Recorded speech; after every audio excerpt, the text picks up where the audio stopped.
Vous savez, cette hypocrisie-là, cette hypocrisie et cette mesquinerie-là, c'est même dégoûtant.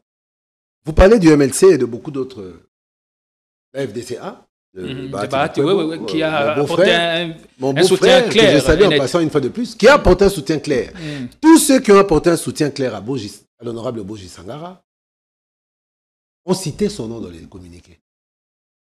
Mais ici, pour ceux qui n'ont pas compris, laissez-moi vous décortiquer ce communiqué-là.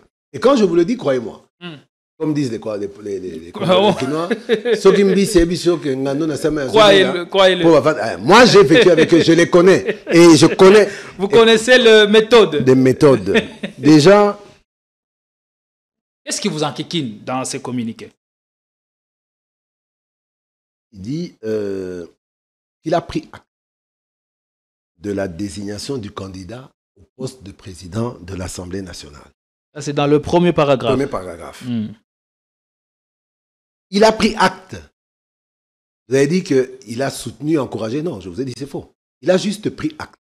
Qu'est-ce que ça veut dire? Ah bon. Vous savez, on a bien, hein? Ça va, je prends acte. Incapable de nommer le candidat désigné par son nom. Alors qu'au-delà de la politique, il y a des liens de sang quand même. Ils sont beaux-frères. Les enfants de VK appellent Boji tonton. Ou Noko. Mais par décence. Être incapable de citer le nom de Boji. Vous comprenez à quel niveau la rancœur, la rancune et la frustration dominent parfois sur la vision politique. Ceci est conforme à la résolution de la réunion, celle d'attendre les orientations de la haute autorité de référence. Ça, il met le chef de l'État à nu. D'accord, c'est pour vous dire que ce choix-là, ce n'est pas nous. C'est le président. C'est l'autorité de référence. À Sali Bachouanaye, nous, on prend acte.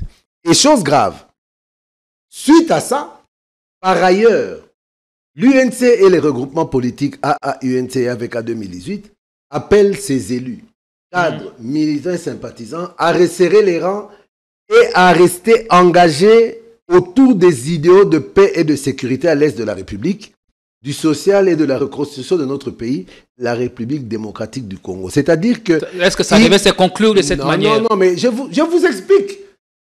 C'est-à-dire que il n'appelle pas ses élus à resserrer les rangs autour du choix du chef de l'État en désignant le candidat unique, Aimé Boji. Mais il vous amène à resserrer les rangs autour de la sécurité sociale. À l'est de la République, du social et de la reconstruction de notre pays. Qu'est-ce que ça a à voir avec la désignation d'Aimé Boji? La sécurité sociale et idéaux. Autour des idéaux de paix et de sécurité à l'est de la République, du social et de la reconstruction de notre pays. Donc, c'est-à-dire, pour cela, est-ce qu'on a invité juste les députés ou les membres, les élus, les cadres, les militaires, sympathisants de AAUNC, ou bien ces idéaux-là sont des idéaux nationaux autour desquels il faut appeler toute la République à être unie? Non, lui, il appelle les gens, ses élus, ses cadres, tout ça pour dévier et ne pas avoir à demander à ses élus de resserrer leur rang autour de la candidature ou de la désignation d'Aimé Boji Sangara. C'est ça qu'il s'agit. Qu'est-ce que ça laisse dire? Ça laisse dire que je n'ai pas choisi ce type, on me l'a imposé, pas de problème, mais rien ne m'oblige à le soutenir et je ne le soutiendrai pas. Bienvenue à Joa Place, bienvenue chez vous. Un cadre moderne et paisible pensé pour votre bien-être. Des appartements spacieux baignés de lumière conçus pour un confort absolu. Un salon convivial, une cuisine moderne et 3 chambres élégantes pour un quotidien serein. 2 salles de bain raffinées pensées pour votre confort et votre bien-être. Sécurité 24 heures sur 24, parking privé, buanderie, internet offert et électricité garantie jour et nuit grâce à notre générateur de secours de 180 kVA. À Joa Place, fini le coupure, place au confort. Chaque détail est pensé pour faire de votre appartement un véritable havre de paix. Joa Place au numéro 7, avenue Kassai, quartier GB Ngaliema, à 3 minutes du boulevard du 30 juin, près de Mino Congo. Contactez-nous au plus 243 816 033 128. N'attendez plus, faites de Joa Place votre... Le parc de la vallée de l'Antélé vous invite à venir partager des moments inoubliables en famille ou entre amis dans un cadre naturel de verdure unique à Kinshasa.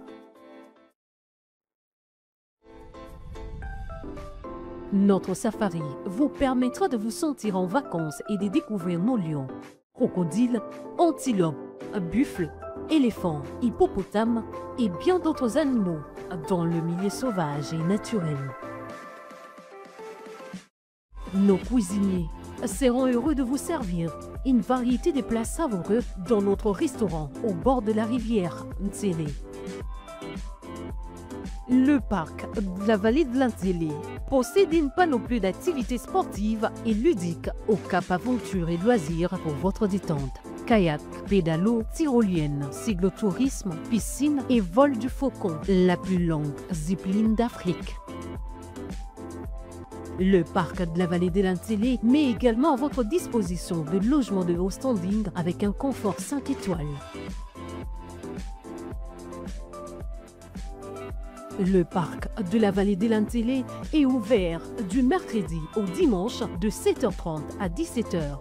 Pour tout renseignement, contactez-nous au +243 89 60 32 713 ou encore au 243 81 231 68 82.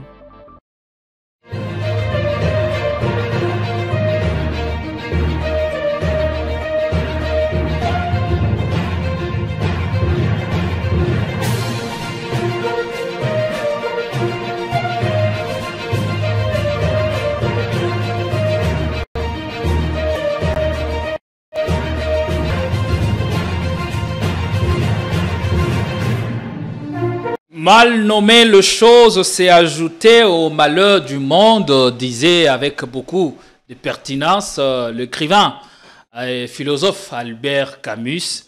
Et c'est donc avec un réel plaisir, mesdames et messieurs, que nous vous retrouvons. Ici, c'est la pertinence, la hauteur, mais aussi les détails qui nous caractérisent.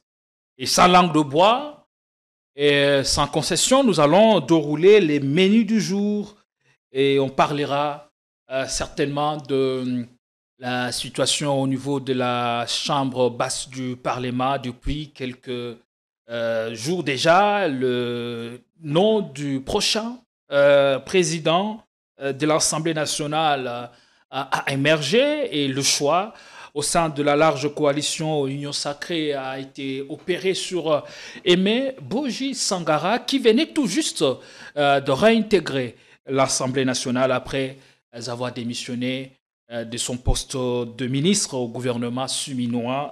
On y reviendra avec beaucoup plus de détails. Aimé Boji Sangara qui est certes le choix du chef de l'État, mais il ne fait pas d'unanimité au sein de cette coalition que d'aucuns qualifient d'hétéroclite. Avec l'invité qui est avec nous, on essaiera de voir cela dans comment le choix de Meboji peut-il consolider l'union sacrée ou diviser ou fragiliser déjà l'unité fragile, permettez-moi pour la tautologie, de cette large coalition au pouvoir. On parlera également des différents processus de paix en cours pour recouvrer l'intégrité du territoire national qui reste occupé depuis début janvier 2025 par les forces du mal, la coalition AFC M23. Les chefs de l'État, en un véritable Bourlinguer, est en train de visiter les capitales occidentales. Question de rallier les puissances occidentales de notre côté et voir dans quelle mesure du possible on peut en finir avec cette insécurité à la peau dure dans l'est de la République démocratique du Congo. Voilà tout pour le menu et d'autres questions du genre seront évoquées au cours de ce numéro qui a l'insigne honneur et plaisir de retrouver le premier secrétaire national du Parti socialiste, Daniel Mwananteba. C'est un réel plaisir de vous retrouver. Soyez les bienvenus et comment allez-vous? Merci. Je vais plus ou moins bien, comme devenu une habitude. Disons que je vais bien. Plus ou moins bien, c'est-à-dire... Plus ou moins bien, c'est jamais parfait. Mais on n'aspire plus à la perfection, on aspire juste à la vie. Et le plaisir est partagé. Voilà. En passant. Beaucoup de choses se sont dites après votre dernier passage sur notre plateau. On a eu un recours, un écho plus que positif, mais aussi à d'autres qui sont allés dans le sens de critiquer ce que vous avez dit. D'aucuns estiment que Daniel Monanteba, au regard de ses interventions musclées dans le média, vous n'êtes qu'un homme frustré. Écoutez, la frustration fait partie des sentiments humains, non? Mais la frustration ne vient jamais de nulle part. Il y a toujours une raison qui entraîne un homme à devenir, qui amène un homme à devenir frustré. Si on dit que je ne suis qu'un homme frustré, il n'y a pas de problème, je ne le nie pas. Mais qu'est-ce qui m'a frustré? Si on pose la question de savoir qu'est-ce qui m'a frustré, on en revient à tout ce que j'ai eu à débiter sur certains plateaux de télévision, qui ne consistait qu'en la vérité. Mais quand je dis la vérité, face à un homme méchant et qui se comporte de manière totalement égoïste, écoutez, si, pour finir, le fait que je le dise fait de moi un frustré, je suis frustré, d'accord? Ma frustration vient de quelque part. Mais au moins, personne ne dira que j'ai menti. La frustration vient de quelque part, ça peut être le cas. Mais comment vous gérez ce sentiment de frustration qui ne semble pas être passager pour vous? Non, il ne peut pas être passager. Quand vous volez 10 ans de votre vie dans des aventures par une personne en qui vous avez totalement cru, pour vous rendre compte ensuite qu'elle n'était sincère ni avec elle-même ni avec vous, comment voulez-vous que ce soit passager? Ce n'est pas passager. Je vais finir par digérer ça. Mais une chose est sûre, je n'ai pas de rancœur ou de rancune. Non. La frustration était là. Elle s'amenuise de manière vraiment constante. Hein. Mais la vérité reste là. Les sentiments vis-à-vis de cette personne restent là. Et la vérité est que, comme j'ai eu à le dire, c'est une personne d'une méchanceté extrême. Aujourd'hui, vous avez de points de vue inconciliables et insurmontables. Il n'y a plus rien à concilier, il n'y a plus rien à surmonter. Mais nous sommes en politique. Hein. Vous savez, la politique, j'ai entendu quelqu'un dire tout à l'heure que la politique consiste aussi en l'art du pardon. Ça me prendra du temps pour pardonner. Je finirai par pardonner. Mais en attendant que je pardonne, et même quand j'aurai pardonné, je ne me tairai pas, je ne mentirai pas parce que j'ai pardonné. Là déjà, je vous dis, c'est sans rancune. Je n'en veux à personne. Parce qu'on le veuille ou pas, à côté de ce monsieur qui est Vital Kamerhe, j'ai beaucoup appris. Ça, c'est un fait indéniable. J'ai énormément appris. Je ne peux pas le nier. À ses côtés, j'ai appris énormément de choses que j'ignorais pouvoir exister en politique. Je peux vous donner quelques exemples. Comme quoi, par exemple? J'ai appris justement à quel point un homme politique peut être méchant vis-à-vis de ses pairs. J'ai appris à quel point un homme peut être hypocrite vis-à-vis de ses alliés. J'ai appris l'art qu'ont certaines personnes prêtes à passer la nuit sur votre paillasson pour obtenir quelque chose de vous. Et dès qu'elles ont obtenu, elles changent du tac au tac, oubliant même tout ce que vous avez à faire pour elles. Tout ça fait partie de l'apprentissage. Mais qu'est-ce que vous avez fait pour Vital Kamerhe concrètement? Parce que le débat revient de manière incessante. On dit, vous, au sein de l'UNCA, vous ne représentez qu'un poids mouche. Oui, non, mais attention, pas seulement un poids mouche. Je dirais même plus, au sein de l'UNCA, selon certains dires, je représentais non seulement un poids mouche, mais un parasite. Chef d'un mini-parti. Un poids plume, un parasite qui n'a rien apporté à Vital Kamerhe. Mais vous me posez la question de savoir qu'est-ce que j'ai apporté à Vital Kamerhe. Je ne sais pas. Apparemment, rien. Mais si je ne lui ai rien apporté, qu'est-ce que lui m'a apporté? Rien. Nous sommes donc quittes. Mais ça ne m'empêche pas, moi, de dire la vérité quant à cet homme méchant. Je n'ai rien apporté à ce monsieur. D'accord, l'opinion elle-même s'esclaffe de rire. La majorité des Congolais savent ce que j'ai apporté à ce type-là. Mais c'est encore une chose qui fait partie de l'apprentissage, aux côtés de ce monsieur et de son parti en tant qu'allié. J'ai appris à quel point l'ingratitude fait partie des mœurs et du mode de fonctionnement de certains hommes politiques. J'ai appris à quel point le manque de reconnaissance fait partie du monde politique aujourd'hui. Mais la plupart de ce que j'ai appris, je l'ai appris auprès d'un homme. C'est-à-dire que ce monsieur concentre les tares d'à peu près tous les hommes politiques en une seule personne. Non, moi déjà, je ne suis pas rancunier. Je suis colérique, c'est vrai. Ceux qui me connaissent le savent, même lui-même Vital, Veka, il le sait. Je suis très colérique. Mais qu'est-ce que vous ne pardonnez pas facilement? Mais l'incapacité du pardon, non. Ce que je ne pardonne pas facilement, et même quand je pardonne, je n'oublie jamais, c'est la trahison. Et c'est l'ingratitude. Et en ce qui vous concerne, vous êtes convaincu que vous avez été trahi et vous... Non, je suis convaincu, mais ce n'est pas seulement une conviction. Les faits l'ont démontré. J'ai été utilisé, exploité, manipulé. Et le jour où le monsieur a eu l'impression qu'il n'avait plus besoin de moi, il a cru possible de se débarrasser de moi. Même pas. Il a cru possible de continuer à m'exploiter, à me faire vivre à sa botte en m'étouffant totalement, parce que c'était de ça qu'il s'agissait. Daniel Monanteba ne pouvait pas relever la tête, il ne pouvait pas prendre un essor, parce qu'en prenant de l'essor, il deviendrait un potentiel adversaire. Or, la spécialité de Veka, Vital Kamerhe, c'est celle-là. Il s'entoure des plus brillants, il s'entoure des meilleurs, il suce jusqu'à la moelle, qu'il étouffe totalement pour ne pas leur donner une chance demain de lui faire de l'ombre. Et c'est ce que j'ai vécu. Malheureusement, là où il pensait, comme il le disait, à l'UNC, à Rokenda, puis il n'a nulle part où aller, sachant déjà que, à cause de ma relation avec lui, j'ai perdu et j'ai mis à mal beaucoup de relations avec d'autres personnes, il était convaincu qu'il m'avait totalement carbonisé. Or, il a voulu m'enterrer en oubliant que j'étais une graine. C'est bien ça. Et aujourd'hui, si c'était à refaire. C'est quoi était à refaire? L'aventure, avec aux côtés des VK. Ça, c'est comme si vous posez la question à quelqu'un qui a été sauvé des enfers.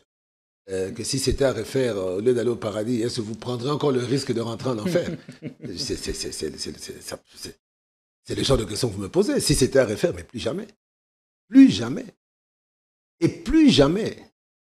On ne peut pas... Non, ça... Plus jamais. J'ai 54 ans aujourd'hui. Si c'était à refaire, je le referais pour me retrouver dans la même situation à 64 ans. Parce que le type, il ne changera pas. Lui, c'est fini. C'est pas qu'il a... Non, c'est sa nature. Tout ce qui arrive à Veka, c'est à cause aussi de sa politique dont il paye le prix parfois. Mais oui. Pas seulement sa politique, c'est les comportements. L'hypocrisie, l'ingratitude, la sournoiserie, ce n'est pas la politique. Ça, c'est le comportement. Et en dehors de ça, je ne sais pas ce qui s'est... Je dis chaque fois, il s'est passé quelque chose dans sa vie il y a quelques années. Il a totalement perdu. Et vous savez, je comprends que certains hommes politiques devraient mourir célibataires pour être sûr qu'ils puissent servir un tant soit peu la nation avec rectitude. Qu'est-ce que vous voulez dire par là? Où est-ce que vous voulez en venir? Je vais en venir au fait que certains hommes politiques devraient rester célibataires pour pouvoir conduire les affaires de la nation, pour pouvoir participer à la reconstruction de la nation en pensant à la nation et à son peuple. Certains devraient rester célibataires. Est-ce qu'il y a une compatibilité entre à charge de l'État et responsabilité conjugale? Non, pas du tout. Mais le chef de l'État lui-même est marié, non? Il se balade partout avec son épouse, la première dame. C'est un couple... Vous sentez quand même un souci permanent d'œuvrer réellement dans le sens du peuple. Vous ne sentez pas le souci permanent de briller, de l'apparat, du bling-bling. Moi-même, je suis marié. Énormément de politiciens sont mariés sans que ça prête à confusion. Mais je dis pour certains, je n'en cite aucun, hein, je dis juste, c'est un constat que je fais, certains hommes politiques devraient pouvoir œuvrer, rester dans le célibat pour pouvoir servir la nation. Et ça, c'est peut-être au regard de la mission, au regard du poids de la responsabilité. Même dans la Bible, il y a des cas comme ça où la personne décide de demeurer célibataire pour bien s'acquitter du devoir du sacerdoce. L'épître de Paul aux Corinthiens, Paul a dit quelque chose de très important. Il est bon que l'homme se marie, mais il est mieux que l'homme reste seul. Aujourd'hui, ce que nous vivons dans nos différents foyers, c'est parce que nous avons préféré le bon au mieux. Alors qu'en toute logique, le mieux a toujours été bien mieux que le bien. Mais nous avons fait le choix du bien, du bon, en mettant de côté le mieux. Voilà dans quoi nous nous retrouvons. Allez, merci beaucoup. C'était qu'une parenthèse. On va évoluer. Une petite parenthèse, oui. En abordant le sujet d'actualité, c'est pourquoi vous êtes réellement là.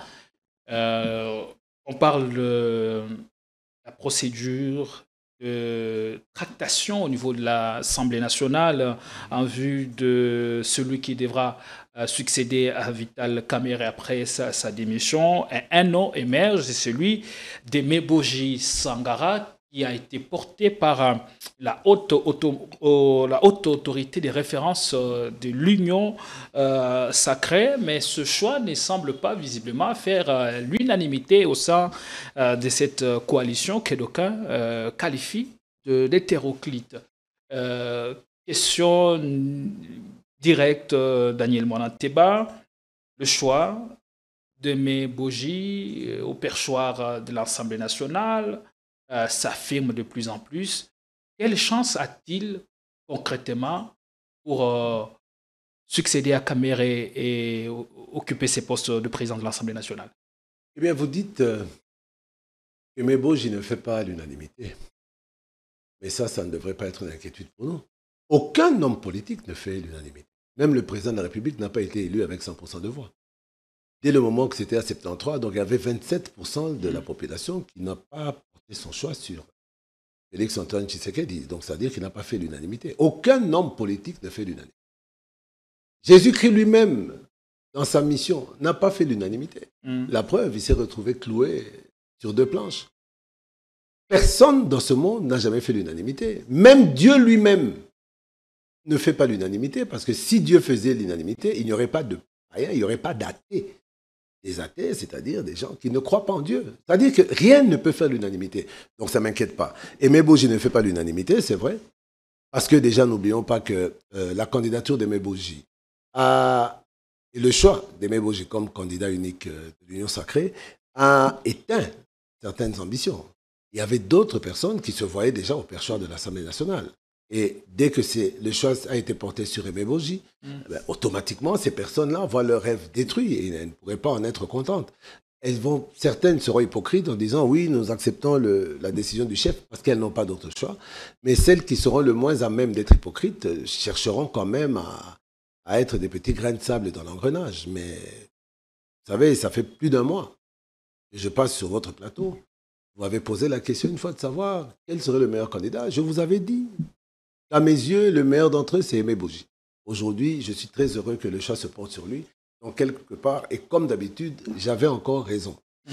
Le problème n'est pas de faire l'unanimité ou pas. Le problème est, dès le moment où le choix a été porté sur la personne d'Aimé Boji Sangara, le seul problème qui nous reste à gérer maintenant, c'est la réaction et les comportements des membres qui composent l'Union sacrée, donc la majorité présidentielle, qui doit vraiment être gérée. Et à ce sens-là... Au risque d'assister à des conséquences incalculables. Non, il n'y aura pas de conséquences incalculables. Parce qu'on a vu certains se porter déjà au perchoir de l'Assemblée nationale, certains agitaient même le démon de rébellion au cas où je ne serais pas porté, ou Vira tomberait en ayant 24 heures, ou encore Kolwezi. La personne qui a dit ça, Ovira Thomas Manva, c'est l'honorable Bitakwira. Il lui-même n'est même plus candidat. Il s'était désisté bien avant que le choix ne soit porté sur Aimé Boji. Donc vous comprenez qu'il y a parfois...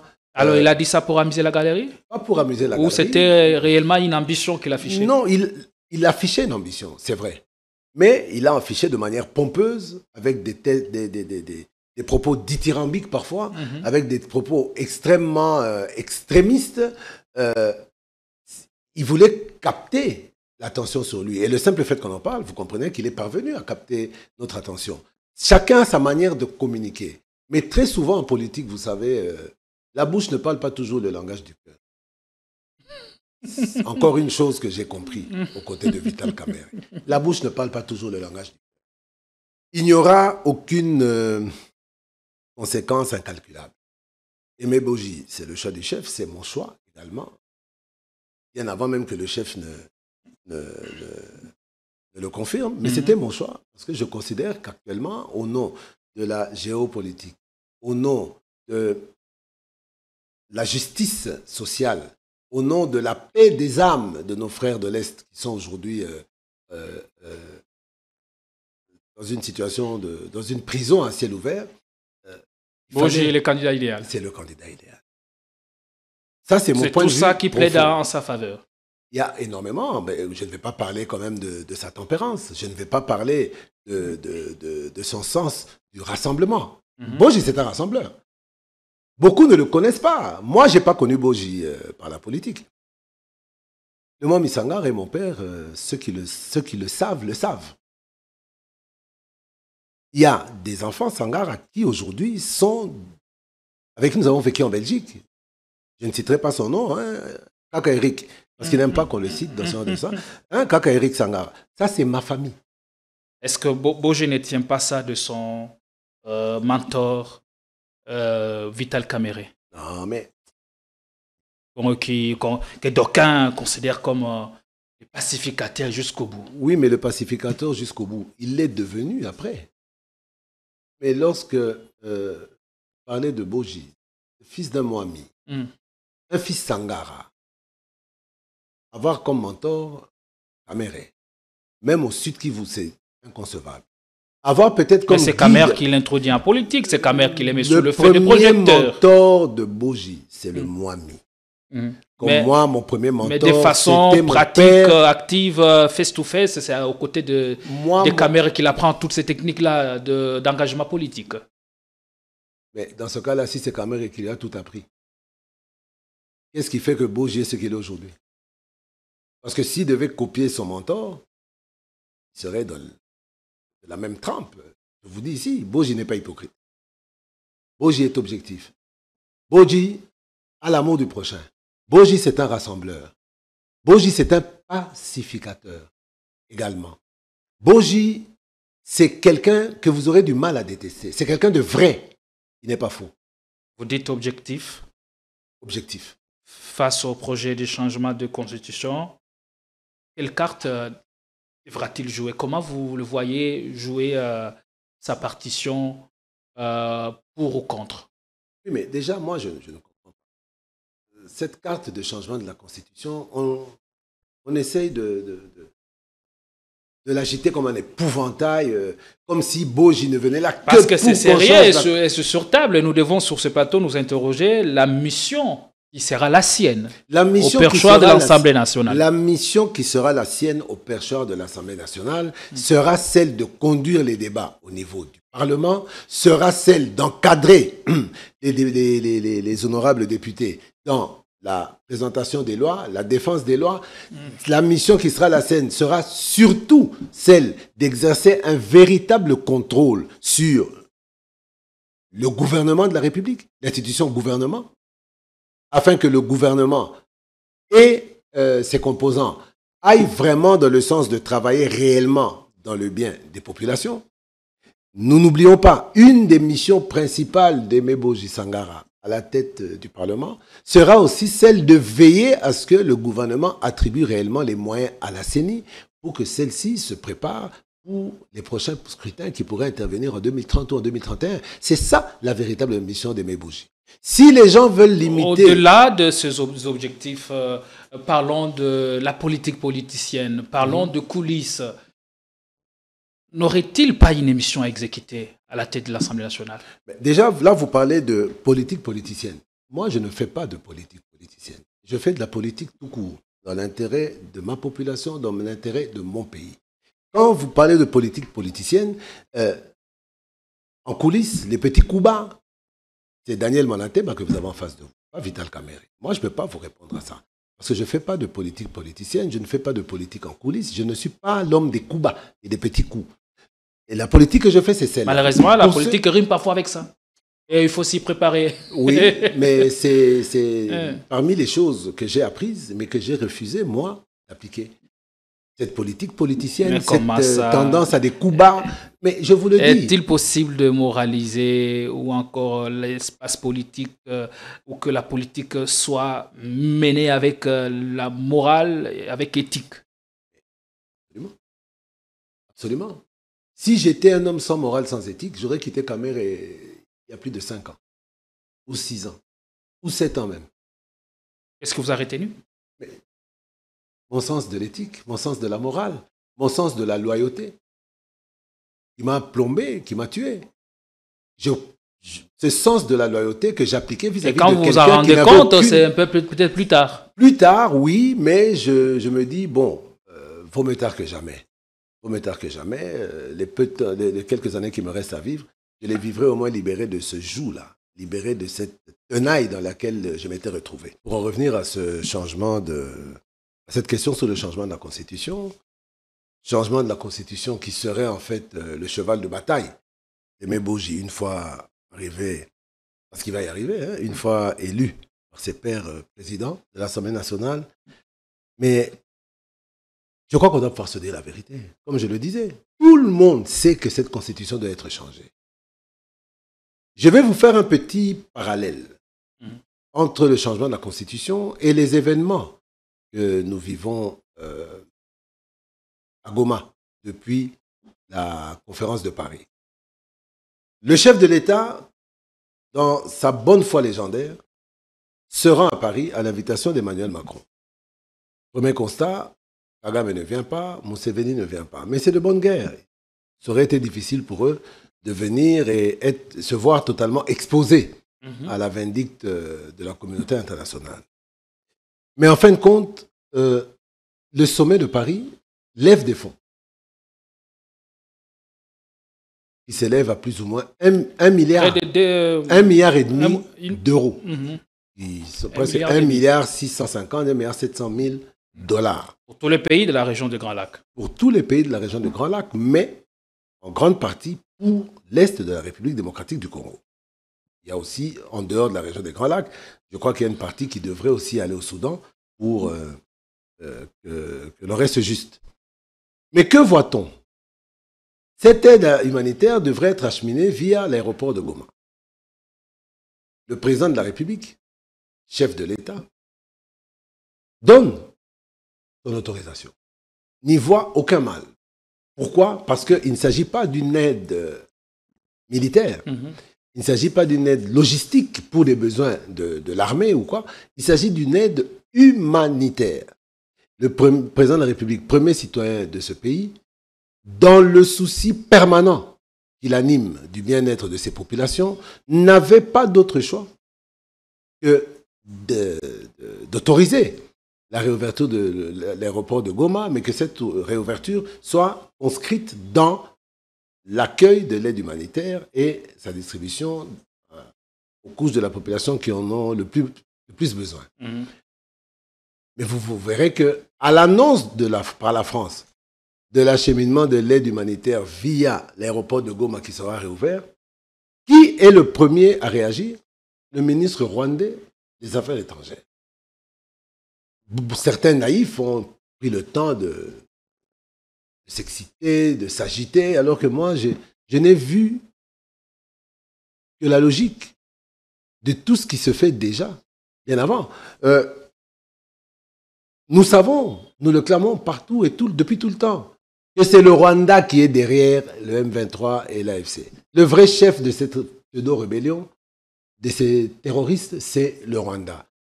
Et là, les gens n'ont pas compris que rien que la réaction du ministre des Affaires étrangères rwandais, c'était une victoire pour le président de la République. Ceci n'est plus un secret de polichinelle. Non, c'est une victoire pour le président de la République parce que la réaction du ministre rwandais a confirmé une fois de plus ce que le chef de l'État répète à corps et à cri depuis des années maintenant, c'est-à-dire c'est le Rwanda qui nous agresse. Qui l'a dit? Le chef de l'État le répète. Mais la question de l'agression, crimes d'agression qui sont du reste passibles des sanctions, procède d'une lecture juridique, politique et juridique.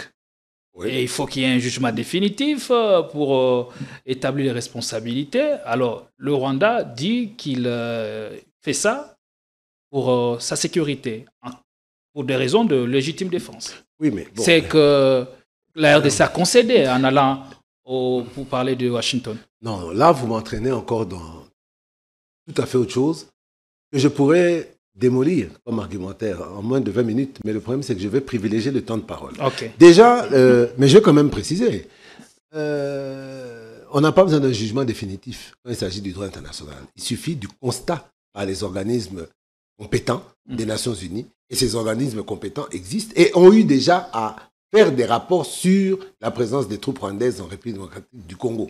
Et la présence de troupes étrangères dans un pays qui ne vous a pas invité et qui ouvre des hostilités sur ce pays-là, ça s'appelle purement et simplement une agression selon le droit pénal international doit sanctionner et en déterminer les cas. Vous allez me perdre. Hein? Allez. Je suis internationaliste. Oui. Je suis internationaliste moi-même. Je sens votre souci, même si vous n'énoncez pas les questions correctement, c'est-à-dire avec les vrais éléments constitutifs de ces fautes pénales. Mais il y a le droit international, public ou privé, qui régit déjà tout ça, qui fait le constat de tout ce que fait le Rwanda. On n'a pas à discuter là-dessus. Mais je reviens à ce que je disais. Après, s'il y a déjà un jugement dont on peut se servir, qu'est-ce qu'on attend pour remettre le Rwanda à mal? Parce qu'à Washington, on reconnaît qu'il faut désarmer les FDLR. Et quand on reconnaît ça, la résolution 2773 parle du soutien du Rwanda au M23. Et ce qui prouve cela, c'est en acceptant même dialoguer avec ces gens-là à Doha. Oui, mais vous savez... Gédéon. Alors moi je me dis, cette politique-là d'ambivalence, mais ce n'est pas est-ce qu'elle est en train de nous aider? Mais non. On a l'impression que sur le plan diplomatique, ça bat de l'aile parce qu'on n'arrive pas à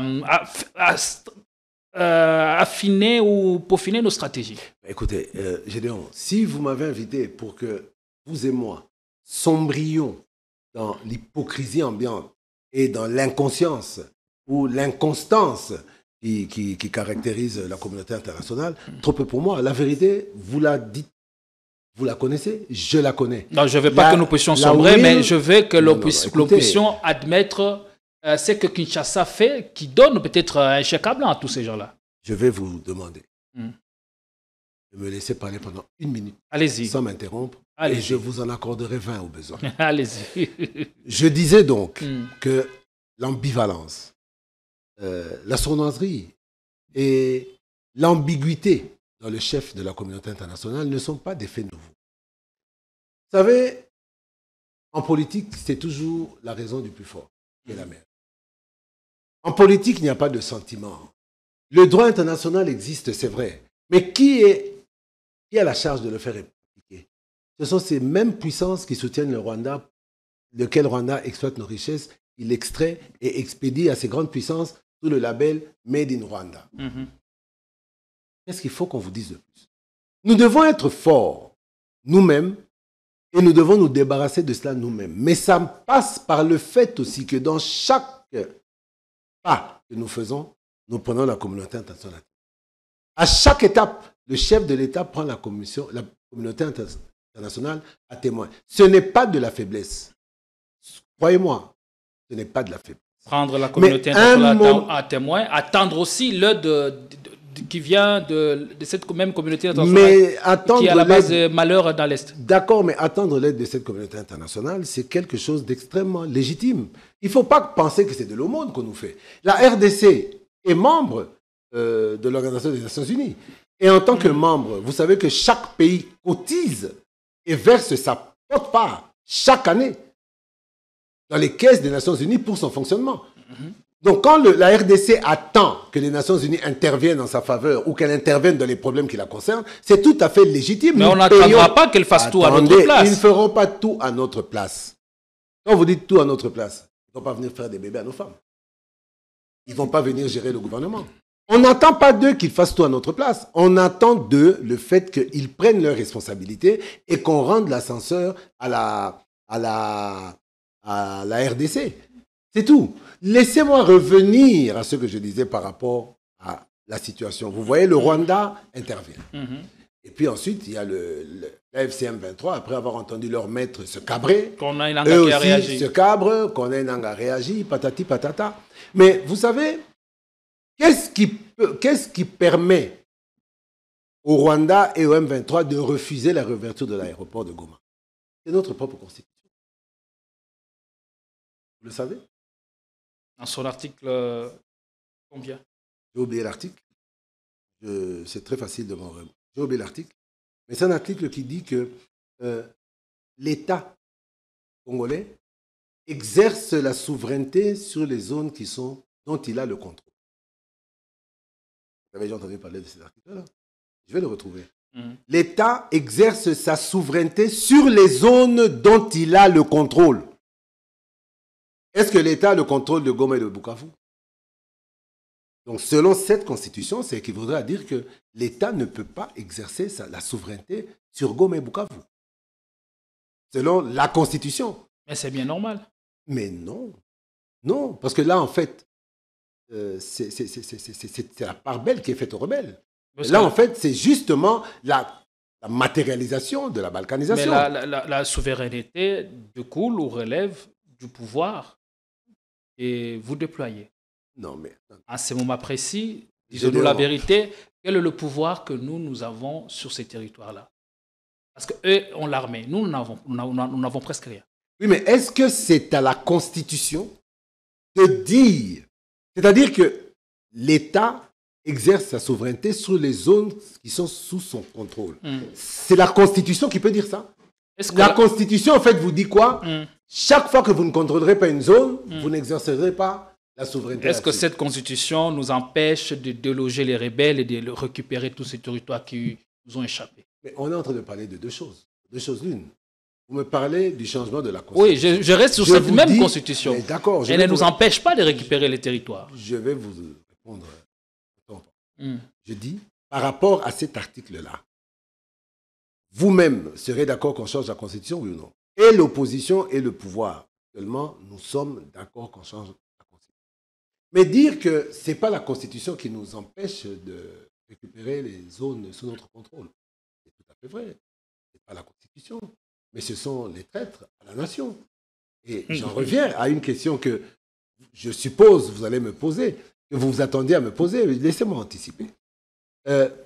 Pour clore le premier chapitre, je dis, Boji, président de l'Assemblée nationale, s'il s'agit de changer la Constitution par rapport à ce genre d'articles, et qui pullulent, hein, des articles qui n'ont rien à voir avec le nombre de mandats ou le nombre d'années du mandat, mais juste avec l'organisation administrative de l'RDC, il y a énormément d'articles qui devraient être modifiés. Alors, et pour bien dire la Constitution devrait être changée. Par hypothèse, cet article était élagué, estirpé de notre Constitution. Oui. C'est la même Constitution? Qu'est-ce que ça changerait entre-temps? Non. Sur les entrefaites? Non. Par rapport à la situation de l'Est? Je vais vous répondre. Mais vous dites, par exemple, cet article serait élagué. Élagué qui veut dire totalement éliminé. Il s'agirait-il de la même Constitution? Moi, je ne suis pas sur le fait que ce serait la même ou pas. C'est vrai que ce n'est pas à moi de vous poser la question. Mais sur la suite des dividendes. Ne soyez pas embarrassé par votre ligne éditoriale, M. Gédéon. C'est une question simple. On élague un article. La Constitution reste-t-elle la même? La réponse est non. Donc, automatiquement, la Constitution aurait changé. Mais en ce moment-là, pourquoi on doit en faire un drame? La Constitution aurait changé. Est-ce que ça changerait pour autant sur le cours des événements que nous vivons dans l'Est du pays? Mais non, ça ne changerait pas, mais ça sécuriserait au moins. Ça sécuriserait au moins le pays par rapport aux textes qui nous régissent. Et pour en revenir à la question que vous avez posée, est-ce que c'est cette constitution qui empêche de mettre fin à la guerre? Je réponds non. Et si je vous disais que c'était le cas, ce serait faire preuve d'une bêtise absolue, d'un cancrisme sans nom. Qu'est-ce qui nous empêche de récupérer les territoires? Les moyens ont été déployés, les troupes formées ont été déployées. Mais on se rend compte aujourd'hui, Goma et Bukavu sont partis. Sur base de quoi? Sur base des trahisons dans la chaîne de commandement. Vous vous rendez compte aujourd'hui qu'il y a des généraux qui sont en Ndolo ici, qui étaient au sommet qui était au sommet comment dire, de l'architecture opérationnelle. Mais à ce moment-là, comment voulez-vous, au niveau des généraux qui font le plan de guerre, trahison, au niveau de la logistique, trahison, au niveau du ravitaillement, trahison, au niveau des opérations, ça, ce n'est pas la faute du tout à la Constitution. Mais c'est vous qui mélangez les choses. Moi, je ne vous ai pas parlé de ça. Moi, je vous ai parlé du changement nécessaire de la Constitution. Vous m'avez posé la question, est-ce que ce changement de la Constitution entraînerait un changement sur le champ des opérations? Je vous ai répondu non. Mais vous revenez à me dire que ça ne changera pas. Non, ne faisons pas l'amalgame. La question sur la Constitution, elle est claire, elle devrait être changée. Et vous et moi, nous savons qu'elle doit être changée. Le changement de cette Constitution est nécessaire. Ça, c'est un point. Pour ce qui est des opérations militaires, je vous dis que nous nous retrouvons là dans l'incapacité de récupérer certains territoires de par les trahisons à répétition qui ont eu lieu dans la chaîne de commandement. Ça aussi, c'est un fait. En quoi vous allez condamner qui que ce soit? Parce que là, on dira, Félix Tshisekedi, incapable de récupérer les territoires. Oui, mais il va les récupérer avec quelle armée? C'est même ce qui le pousse à aller en Égypte et dire finalement que s'il faut qu'il devienne militaire, il le deviendra. C'est parce qu'on se rend compte que ces militaires à qui il a fait confiance, beaucoup d'entre eux ont été des traîtres à la nation. En connivence avec l'AFC M23. En connivence avec Joseph Kabila. Vous imaginez? Ils ont trahi l'armée, ils ont trahi la nation pour que la nation perde des territoires, perde des équipements militaires en soutien au M23 et à l'AFC. Aujourd'hui, vous vous rendez compte que l'AFC M23 a pour véritable chef Joseph Kabila. Donc, ces militaires ont trahi dans l'intérêt de Joseph Kabila pour faire perdre à la nation des territoires et les livrer à Joseph Kabila qui lui-même est sous-traité par le Rwanda. Vous comprenez pourquoi on n'est pas parvenu à récupérer des territoires? Vous avez suivi José Makila? J'ai suivi José Makila. C'est un grand frère à moi que j'aime beaucoup, que j'ai toujours apprécié, mais que je n'ai pas du tout compris. Donc, je n'ai pas du tout compris le sens de son intervention sur Top Congo. Il dit non, après Top Congo, il a accordé une autre interview à notre confrère à Télé Tchangou, je crois, Kouswanika, j'oublie son prénom.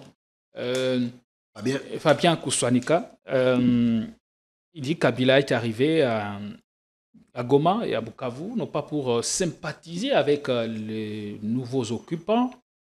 Il est allé pour recueillir leurs avis, leurs points de vue, le savoir, l'essence de leur combat.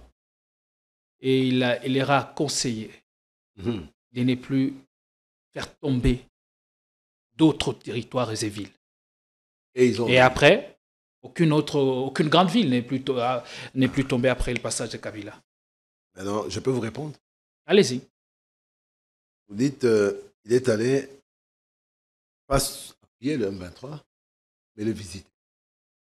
N'oublions pas que Kabila a combattu le M23 pendant de nombreuses années ici.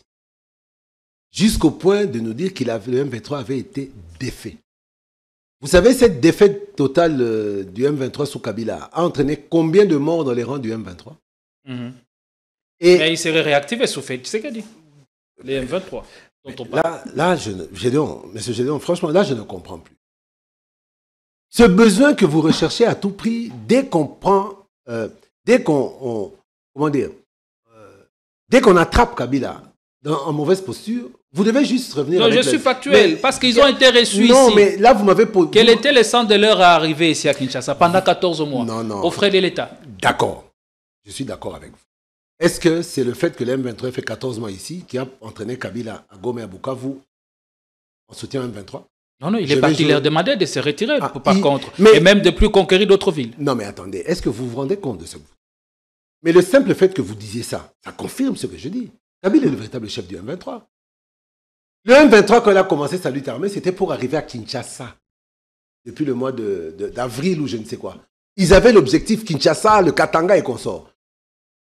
Ils ont pris Goma, ils prennent Bukavu, Massissi, Bunagana, ils avancent et tout. Et Kabila débarque là, tout simplement, il leur dit, n'avancez plus, ne prenez plus d'autres villes. Et le M23 obéit.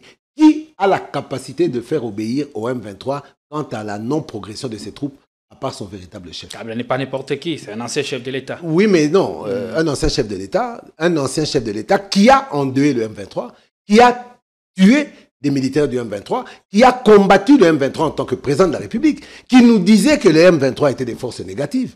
Et subitement, il se retrouve à Goma, ce même M23 qui a été défait, qui a été maltraité, qui a été décimé par Kabila, ne garde aucune rancune vis-à-vis de Kabila aujourd'hui. Kabila arrive à Goma, c'est ce même M23 qu'il a défait, qu'il a décimé, qui le sécurise, qui le garde, qui l'accompagne et qui lui obéit lorsqu'il lui dit de ne plus avancer et de ne plus prendre d'autres territoires. Pour vous. Mais parce qu'on dit peut-être Kabila serait pour nous à ce moment-là l'interface entre nous et le pouvoir de Kinshasa. Non, mais attendez, une interface, c'est... Vous savez quand on parlait d'une interface, à l'époque du dialogue de Sun City, c'était qui? Matousile, Ketumire et Masséré, a été l'interface entre le pouvoir et l'opposition armée. Et c'est cette interface qui a organisé le dialogue. Et si Kabila était dans le même rôle? Je ne comprends pas. Je ne sais pas. Non, vous avez la parole. Non, mais et si Kabila était dans le même rôle? Posez une question, laissez-moi répondre. Vous avez toute la parole, tout le temps avec vous. La différence entre Kabila et Ketumile Masséré, on ne peut pas... Déjà, Ketumile Masséré, à l'époque, n'avait aucun pouvoir sur le RCD, le MLC et les troupes de Roger Lumba, les consorts, pour leur dire n'avancez plus, ne prenez plus de territoire et voir ces troupes-là obéir. Non, au contraire, vous savez quand même que lors de négociations, il faut toujours négocier en position de force. Et la position de force, c'est quoi? Avant les négociations ou le dialogue effectif, il faut conquérir le maximum de territoire pour être en position de force. Mais le M23, sachant cette donne, décide quand même de ne pas l'exploiter, décide de ne pas être en position de force encore plus forte, parce que Kabila leur a ordonné, parce que c'est de ça qu'il s'agit.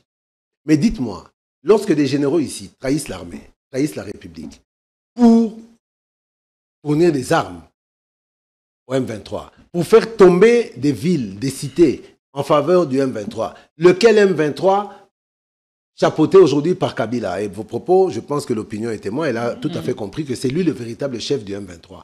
Mais en ce moment-là, comment voulez-vous qu'on laisse des politiques qui sont aux côtés de Kabila, en connivence avec certains militaires de notre armée, en connivence avec certains ennemis de la République, et on doit les laisser opérer tout bonnement, alors qu'ils ont... D'où la raison de suspendre le parti politique ayant participé au dernier conclave de Nairobi? Non, mais est-ce que le parti de Seth Koukouni a été suspendu? Oui. Ah, je n'étais pas au courant. Ben, si c'est le cas... LGD, Piste pour l'émergence, le parti de José Makila, ATD, et j'en passe des meilleurs. Mais je viens de vous expliquer ici.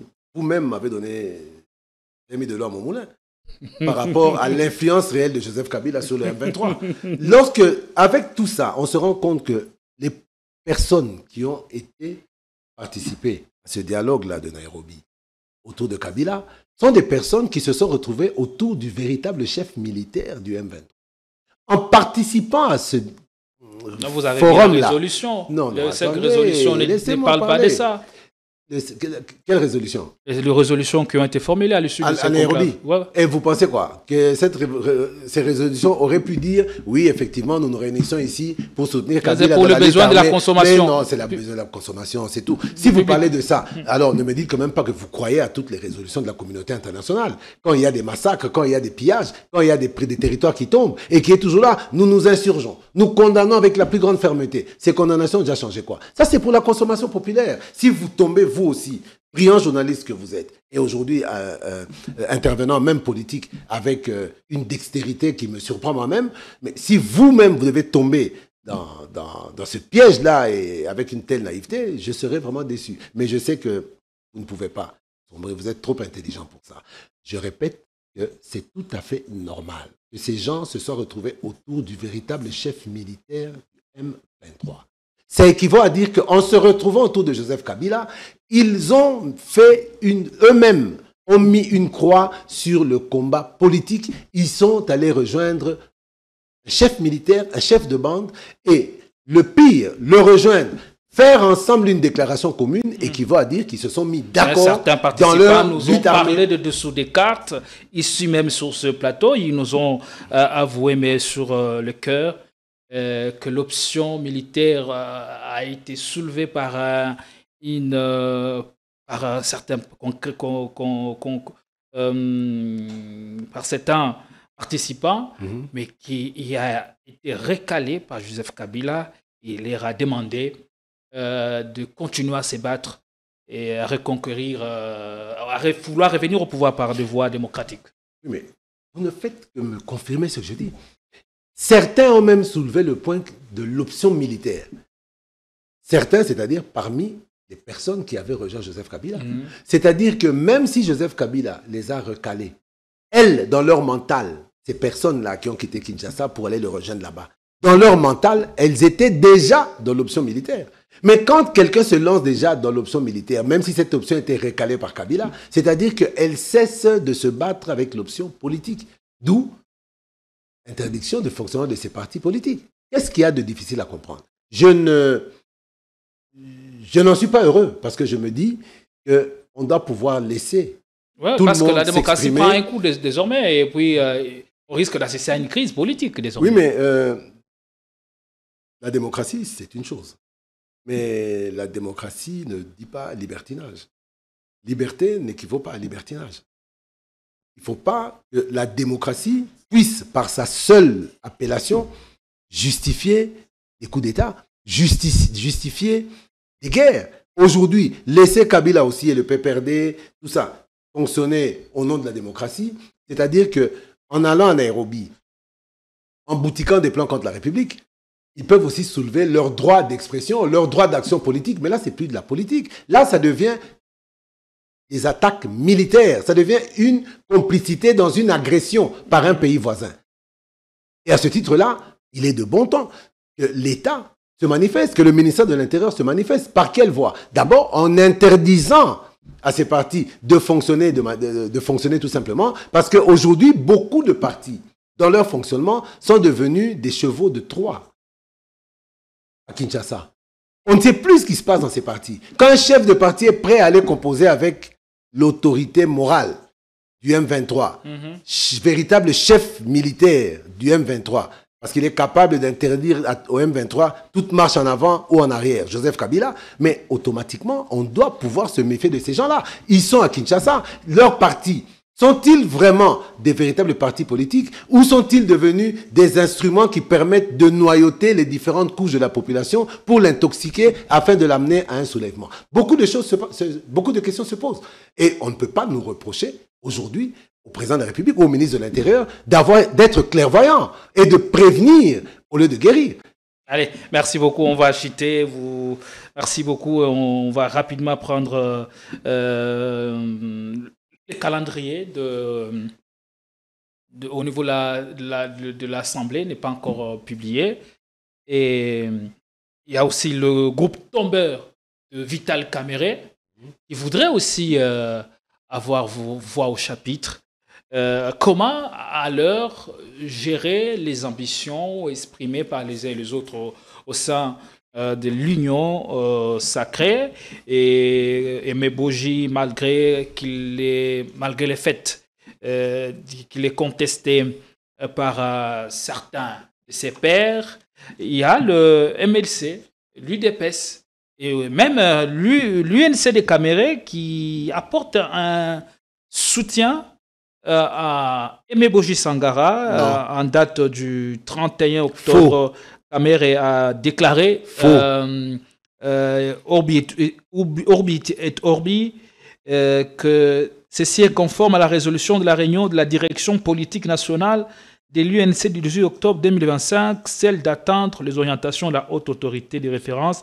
Par ailleurs, l'UNC des regroupements politiques AA, UNC et AVK 2018 appelle ses élus cadres militants et sympathisants à resserrer les rangs et à rester engagés autour des idéaux de paix et de sécurité à l'est de la RDC, du social et de la reconstruction de notre pays, la République démocratique du Congo.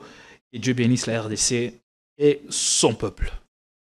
Votre réaction? On en revient à ce que je disais tout à l'heure. Vous savez, cette hypocrisie-là, cette hypocrisie C'est cette mesquinerie-là c'est même dégoûtant. Vous parlez du MLC et de beaucoup d'autres, la FDCA, qui a apporté mon un soutien beau-frère, clair. que je salue en passant une fois de plus, qui a apporté un soutien clair. Tous ceux qui ont apporté un soutien clair à l'honorable Boji Sangara ont cité son nom dans les communiqués. Mais ici, pour ceux qui n'ont pas compris, laissez-moi vous décortiquer ce communiqué-là. Et quand je vous le dis, croyez-moi, comme disent les Chinois,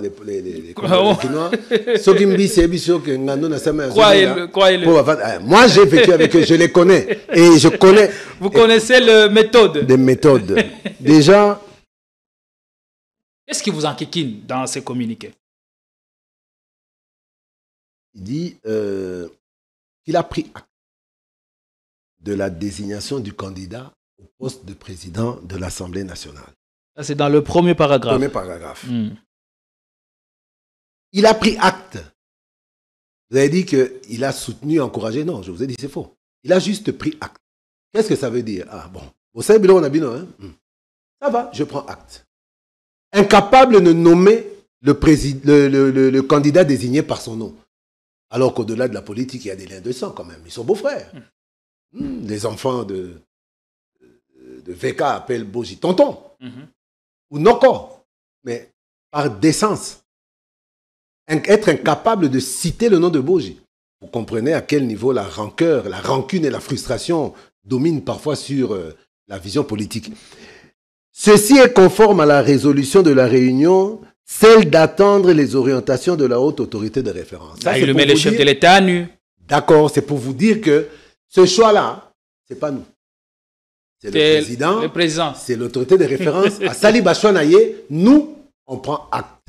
Et chose grave, suite à ça, par ailleurs, l'UNC et les regroupements politiques AA-UNC et AVK 2018 appellent ses élus, cadres, militants et sympathisants à resserrer les rangs et à rester engagés autour des idéaux de paix et de sécurité à l'est de la République, du social et de la reconstruction de notre pays, la République démocratique du Congo. C'est-à-dire que... Est-ce que ça devait se conclure de cette manière? Non, mais je vous explique. C'est-à-dire que il n'appelle pas ses élus à resserrer les rangs autour du choix du chef de l'État en désignant le candidat unique Aimé Boji. Mais il vous amène à resserrer les rangs autour de la sécurité sociale. À l'est de la République, du social et de la reconstruction de notre pays. Qu'est-ce que ça a à voir avec la désignation d'Aimé Boji? La sécurité sociale et idéaux. Autour des idéaux de paix et de sécurité à l'est de la République. Et de sécurité à l'est de la République. Du social et de la reconstruction de notre pays. Donc, c'est-à-dire, pour cela, est-ce qu'on a invité juste les députés ou les membres, les élus, les cadres, les militaires sympathisants de AAUNC, ou bien ces idéaux-là sont des idéaux nationaux autour desquels il faut appeler toute la République à être unie? Non, lui, il appelle les gens, ses élus, ses cadres, tout ça pour dévier et ne pas avoir à demander à ses élus de resserrer leur rang autour de la candidature ou de la désignation d'Aimé Boji Sangara. C'est ça qu'il s'agit. Qu'est-ce que ça laisse dire? Ça laisse dire que je n'ai pas choisi ce type, on me l'a imposé, pas de problème, mais rien ne m'oblige à le soutenir et je ne le soutiendrai pas. Mais il dit vrai quelque part parce qu'il rappelle que c'était à l'issue de la réunion du présidium de l'Union sacrée de la Nation du 29 octobre et que cette idée de porter le choix sur Aimé Boji s'est dégagée, alors que bien avant, il y a Baudouin Mayo qui voulait aussi compétir au même poste, a déclaré que lui n'a pas été consulté par les secrétaires permanents de l'Union sacrée. Il parlait d'André Mbata. Oui, mais lui-même, Kamere avait dit quoi? Il attendait des concertations qu'il aurait avec le chef de l'État avant de se prononcer. En privé. Est-ce qu'il y a eu ces concertations? Non. Et vous pensez que sans avoir été concerté ni rien, le choix de Boji, ça l'arrange? Alors, qu'est-ce qui a changé? Il ne voulait pas temps? De ça. Entre-temps, qu'est-ce qui a changé? Puisque la fois dernière, vous avez dit sur ce plateau que Vital Kamerhe aurait intérêt ou était dans le calcul de soutenir son beau-frère pour des raisons évidentes. J'ai dit qu'il pourrait être dans le calcul. Mais avec cette déclaration, je comprends vraiment que le vin était tiré et il l'a bu. Il n'existe aucune connivence à l'heure actuelle avec Boji. Et sa réaction face à face, vis-à-vis de la désignation de Boji, en dit long. En dit long. Vous comprenez? Et vous voyez, quand on n'obtient pas toujours ce qu'on veut, et quand les choses ne vont pas toujours dans le sens de ce qu'on demande. Tout ce que le reste, c'est de boire les calices jusqu'à la lit. Ça crée des frustrations. Hein? Bon, nous serons à deux à être frustrés dorénavant. Mais Boji sera président de l'Assemblée nationale avec ou sans le soutien des députés UNC. D'abord, ils sont combien? Et d'abord, ils sont divisés. Parce que beaucoup de députés UNC avaient déjà vu clair et soutenaient déjà Boji avant même que VK ne fasse sa déclaration. Et il s'est rendu compte que cette déclaration devait être faite rapidement, bien qu'avec des termes extrêmement ambivalents et ambigus. Mais là, vous sentez un homme blessé. C'est humain. Je ne le condamne pas pour ça. C'est totalement humain. Je ne le condamne pas et c'est compréhensible. Mais quand on est blessé, il faut le dire. Quand on ne veut pas de quelque chose, il faut le dire. Il ne faut pas faire semblant. Vous assumez pleinement. Mais moi, je dis. On m'a dit que je suis frustré. Oui, je suis frustré par rapport à ça. Le chef de l'État, qui dit toujours considéré comme un frère, comme un ami. Mais il ait le courage de lui dire clairement.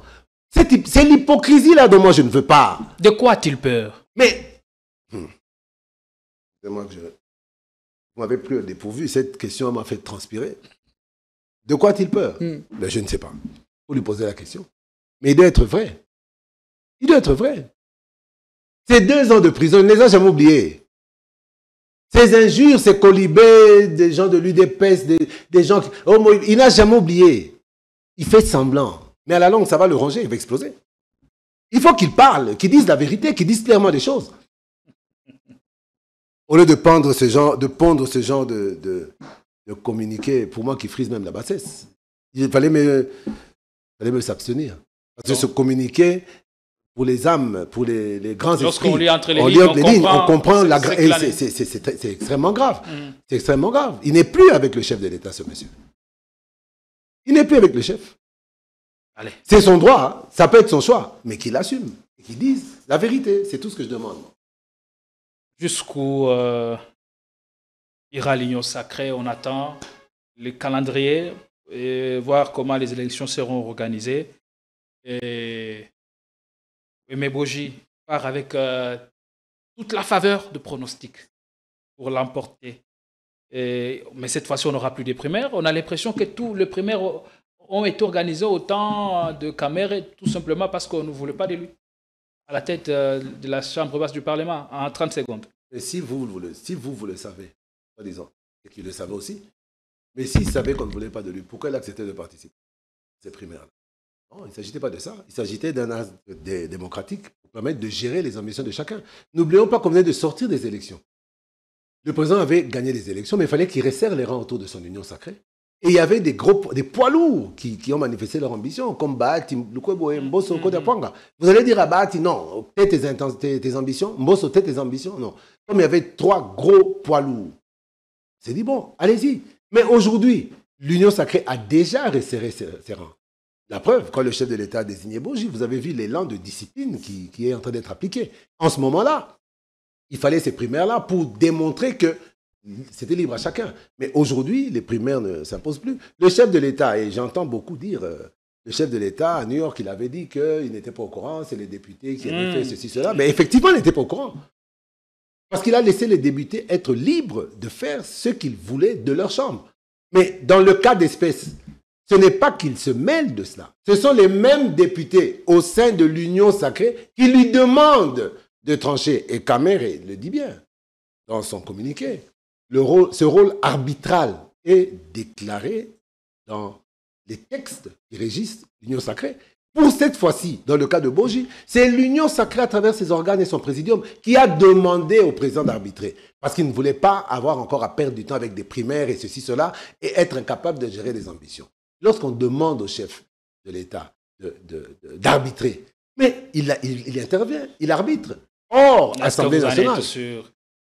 Boji a quitté le gouvernement et réintégré la chambre, le Parlement. sans avoir des garanties? Pourquoi? Certainement, il avait des garanties avant de démissionner. La démission, c'est les présidents qui Boji approuvent ou désapprouvent. Aimé Boji Sangara, c'est un bourlingueur. C'est un funambule. Il prend des risques politiques immenses et qui assume ses choix et qui assume les conséquences de ces risques. Aujourd'hui, on le veuille ou pas, Boji n'est pas encore élu. Le vote, c'est un bulletin secret, non? Oh, il y a un boulevard devant lui. Non, mais attendez. Sauf cataclysme. Sauf cataclysme, d'accord. Il y a un boulevard devant lui, d'accord. Mais il y a 500 députés qui devront mettre son nom dans un bulletin qu'on va plonger dans l'urne. Le vote est un bulletin secret, n'est-ce pas? Rien n'empêche que nul d'autre, ni moi, ni vous, aucun de nous ne connaît le vrai intention dans le cœur des 500 députés. Parce que Dieu est le seul capable de sonder les cœurs et les reins. Et si les députés, touchés par je ne sais quel démon ou envoûtement, ne votaient pas pour Boji, vous pensez que la terre va s'arrêter? Vous pensez qu'on va dissoudre ce Parlement? Non. Le président qui serait élu à la place de Boji exercerait son mandat, tout simplement. Pour vous dire que Boji a pris ce risque seul. Et là, aujourd'hui, avec ce qu'il a fait, prendre le risque de démissionner du gouvernement, se lancer dans le vide comme ça, sans parachute, pour venir compétir au niveau de l'Assemblée nationale. S'il perd les élections, il redevient simple député national. Donc il n'aura pas tout perdu, mais quand même, il sera fortement liquéfié. Mais un homme comme ça, qui est prêt à prendre ce genre de risque, vous comprendrez que si un jour on doit le prendre à partie, lui ne démissionnera pas. Il ira jusqu'au bout de la procédure, il acceptera d'être déchu parce que ça ne sera pas une question d'argent. Allez, nous sommes arrivés à la fin. Beaucoup de choses ont été dites, mais aussi beaucoup d'inaudibles. Comme d'ailleurs sous cette phrase de shit. Nous sommes arrivés à la fin de l'émission. Merci Daniel Mwanateba d'être passé, d'avoir répondu à nos questions. Nous vous en remercions énormément.